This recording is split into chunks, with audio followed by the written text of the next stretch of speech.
สวนสัตว์เชียงใหม่นะคะเชิญชวนเที่ยววันแม่ชมส่วนจัดแสดงครอบครัวนกฟลามิงโก้ใหม่ค่ะที่สวนสัตว์เชียงใหม่นายวุฒิชัยม่วงมันผู้อำนวยการสวนสัตว์เชียงใหม่พร้อมคณะผู้บริหารได้ร่วมกันเปิดพื้นที่ใหม่ซึ่งเป็นส่วนจัดแสดงนกฟลามิงโก้ใหญ่และปล่อยลูกนกฟลามิงโก้ใหญ่จำนวน10ตัวสู่อ้อมอกแม่ภายในกิจกรรมก็ได้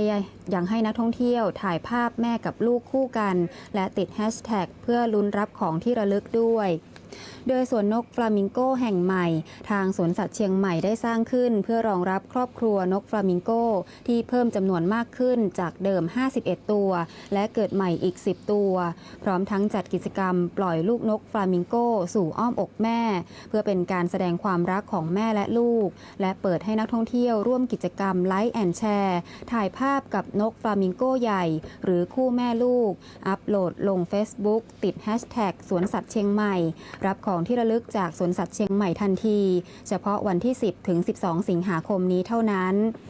สำหรับนกฟลามิงโก้เป็นนกที่มีความสวยงามมีถิ่นอาศัยอยู่บริเวณทวีปยุโรปจรดเอเชียบริเวณทะเลเมดิเตอร์เรเนียนทวีปแอฟริกาและอินเดียตะวันตกเฉียงเหนือ